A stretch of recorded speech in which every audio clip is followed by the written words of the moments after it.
सारा ओडिशा रे x cadre शिक्षक शिक्षयित्री मानकर कौनसी सरकारी सुविधा पाइबा कथा आसिले प्रथमे प्रश्नवाची सृष्टि हुए।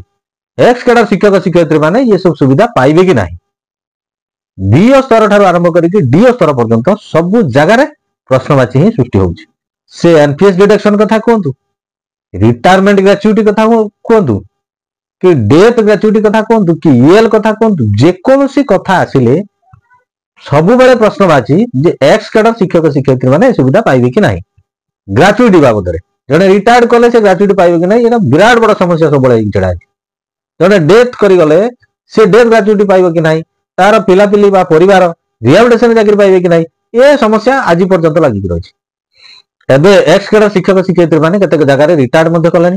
रिटायर्ड कला परे से माने रिटायर्ड बेनिफिट कोन पाइबे, वर्ष वर्ष धरि कि ताको रिटायर बेनिफिट दिया जाउ नाही, पड़ी कि रही। काहे कि एक्स कैडर माने पाउ नाहंती बा को असुविधा रही सेगुडा को सरकारी नीति नियम कोन रही, जहां मु इन्फॉर्मेशन कलेक्शन करिछि आजिर वीडियो रे स्पष्ट भाव रे आपन सामने रखिबी।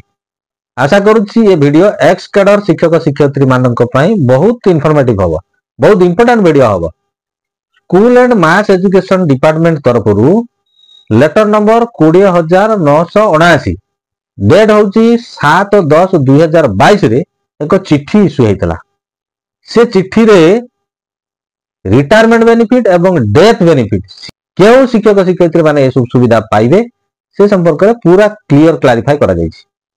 आ से चिट्ठी रो मेमो मध्ये समस्त डीओ आ बीओ माननकु प्रेरण करा जायछि। Government of Odisha school and mass education department letter number होची 20979 डेट होची 7/10/2022। चिट्ठी करिसंती Shri Dharam Hasda additional secretary to government. का करा जायछि ना to controller of accounts Odisha Bhubaneswar. Controller of accounts किए ना ट्रेजरी डीटीआई जोटा। सब्जेक्ट रहला कोन, सब्जेक्ट रहला कोन entitlement of retirement gratuity death gratuity in respect of employees covered under national pension system. National pension system अंतर्गत कर्मचारी मानकर रिटायरमेंट ग्रेच्युटी एवं डेथ ग्रेच्युटी प्रदान संपर्क रे यार मेमो मध्ये समस्त डीओ एवं बीओ माननकु करा जायछि।